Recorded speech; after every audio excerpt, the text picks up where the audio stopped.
আসসালামু আলাইকুম everyone, welcome to cooked by Safna's mom. আজকে আমি আপনাদের পিৎজা বানিয়ে দেখাবো।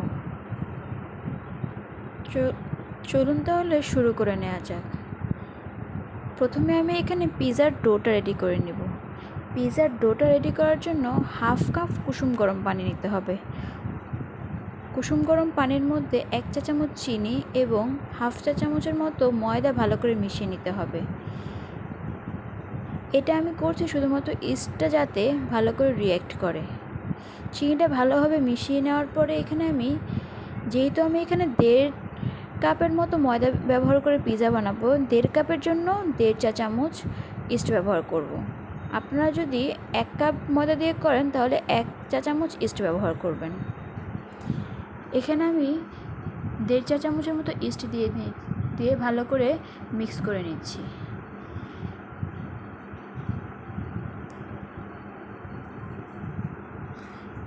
ইস্টটা আমি প্রায় 10 মিনিটের জন্য এভাবে ঢেকে রেখে দেব।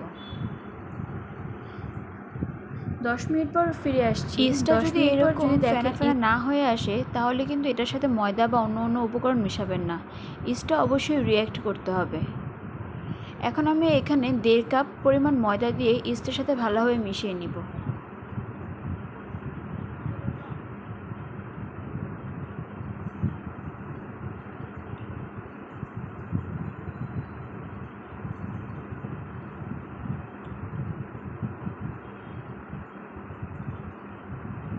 পিৎজার ডো রেসিপিটাই কিন্তু সবচেয়ে মূল বিষয়। এই জন্য ডো রেসিপিটা না টেনে পুরোটা ভালোভাবে দেখবেন। পিৎজার ডোটা ভালো না হলে কিন্তু পিৎজাটা খেতে ভালো লাগবে না। এখন আমি পিৎজার ডোয়ের মধ্যে অল্প অল্প করে পানি দিয়ে ভালো করে ডোটা মেখে নিব। পিৎজার ডো কিন্তু অবশ্যই নরম হতে হবে। প্রথমে একটু হাতে লাগবে, দেখে নেবেন প্রথমে একটু হাতে লাগে, এর মানে আপনার ডোটা ভালোভাবে যাচ্ছে। তারপর অল্প অল্প করে তেল দিয়ে মেখে নিলে আস্তে আস্তে স্টিকিনেসটাও চলে যাবে, কিন্তু পিৎজার ডোটা এরকম নরমই থাকবে। অল্প অল্প করে তেল দিয়ে আমি এটা ভালোভাবে ডো করে নেব।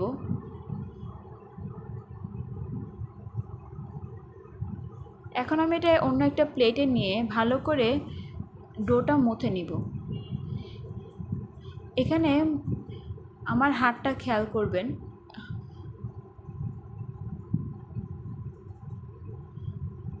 এক হাত দিয়ে ধরে আরেক হাত দিয়ে বারবার কিন্তু এভাবে টেনে টেনে পিৎজার ডোটা তৈরি করতে হবে, না হলে কিন্তু পিৎজাটা ভালোভাবে নরম লাগবে না।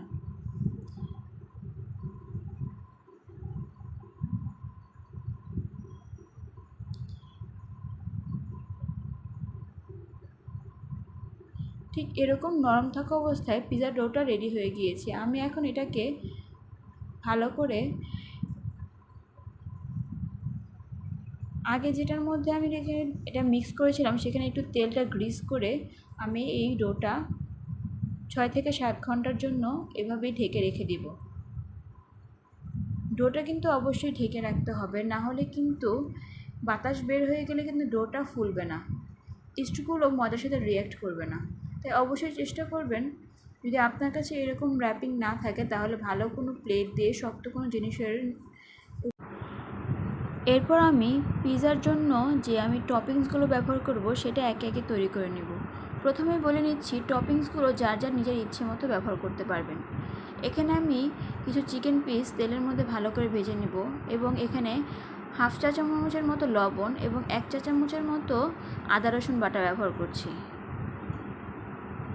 চিকেনগুলো ভালো করে সিদ্ধ হয়ে গেলে এবং ভুনা ভুনা হয়ে আসলে আমি নামিয়ে ফেলব। এখানে টপিংসগুলো আপনি আপনার ইচ্ছে মতো ব্যবহার করতে পারেন। আমি এখানে টপিংসের জন্য চিকেন ব্যবহার করি, তবে চিকেনটা ব্যবহার করে পিৎজাটা কিন্তু খেতে খুব ভালো লাগে, তাই চিকেনটা ব্যবহার করার চেষ্টা করবেন। এরপরে আমি এখানে সেই একই প্যানের মধ্যে একটু তেল দিয়ে আমি এখানে কিছুটা সসেস ভেজে নেব। সসেসটা অপশনাল, আপনারা চাইলে দিতেও পারেন, নাও দিতে পারেন। সসেসগুলো প্রায় ব্রাউন হওয়ার আগ পর্যন্ত ভেজে নেব।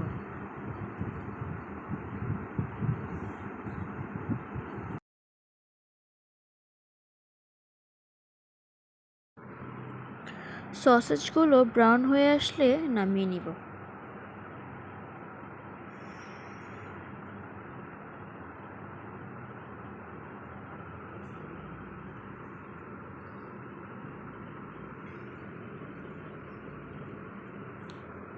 এরপর আমি এখানে মজরেলা চিজ নিয়ে নিয়েছি।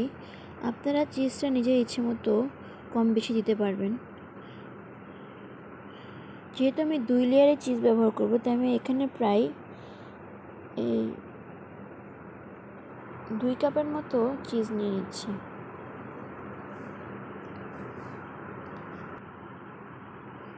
এরপর আমি এখানে টপিংস হিসেবে ক্যাপসিকাম এবং টমেটো পাতলা পাতলা করে স্লাইস করে কেটে নিয়েছি এবং আমার টপিংসগুলো এক ঝলকে দেখে নিচ্ছি।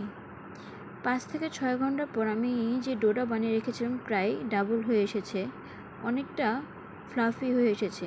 এখানে আমি অল্প অল্প কিছু ময়দা দিয়ে স্টিকিনেসটা কাটিয়ে নেব।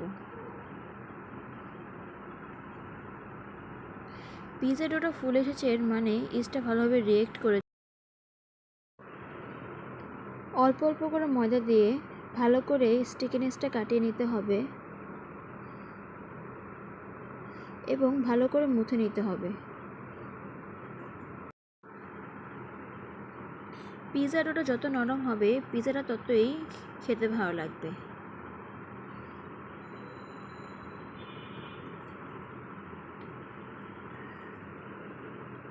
এখন আমি একটা পিৎজা ট্রের মধ্যে একটু অয়েল গ্রিস করে নিব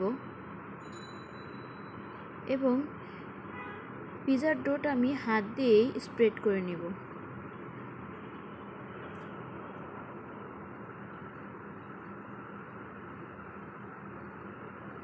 পিৎজা ডো স্প্রেড করার জন্য আমি এখানে হাত ব্যবহার করছি। আমি এখানে কোনো প্রকার বেলুন ব্যবহার করছি না। হাত দিয়ে ভালো করে পিৎজাটা গোল করে নিতে হবে এবং পিৎজার সাইডে যে ক্রাস্টটা থাকে সেটা আমি আঙ্গুলের সাহায্যে শেপ করে নিব।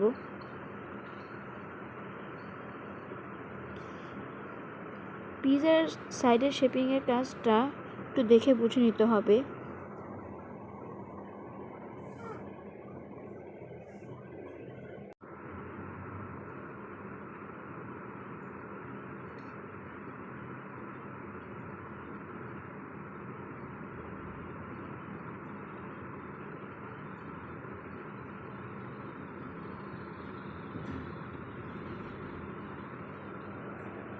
এখন আমি পিৎজার বাইরের সাইডে একটু তেল গ্রিস করে নিচ্ছি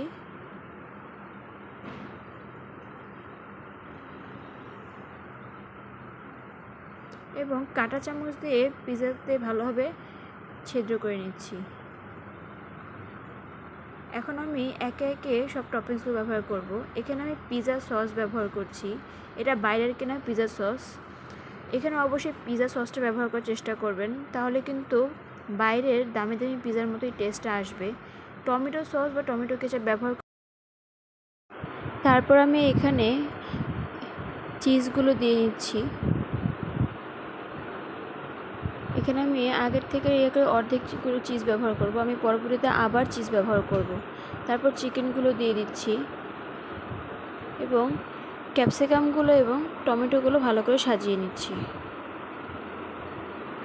পিৎজাটা নিজের ইচ্ছে মতো সাজানো যায়।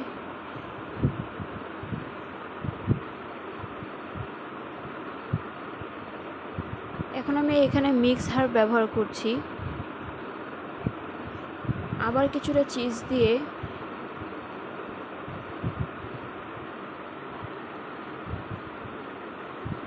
এর ওপর আমি সসেসগুলো দিয়ে নিব। 2-3 লেয়ারিং করলে পিৎজাটা খেতে কিন্তু খুব ভালো লাগে। এখন আমি এখানে আবারও মিক্স হার্ব দিয়ে নিচ্ছি, কিছুটা চিলি ফ্লেক্স দিয়ে নিচ্ছি। এখন আমি 250 ডিগ্রি তাপমাত্রায় 5 মিনিটের জন্য প্রিহিট করে নিয়েছিলাম ইলেকট্রিক ওভেন এবং 15 মিনিটের জন্য পিৎজাটা 250 ডিগ্রি সেলসিয়াসে আমি বেক করে নিব। 15 মিনিট পর পিজাটা হয়ে এসেছে, দেখতেই পাচ্ছেন পিজার ডোটা এবং পিজাটাকে ফুলে এসছে।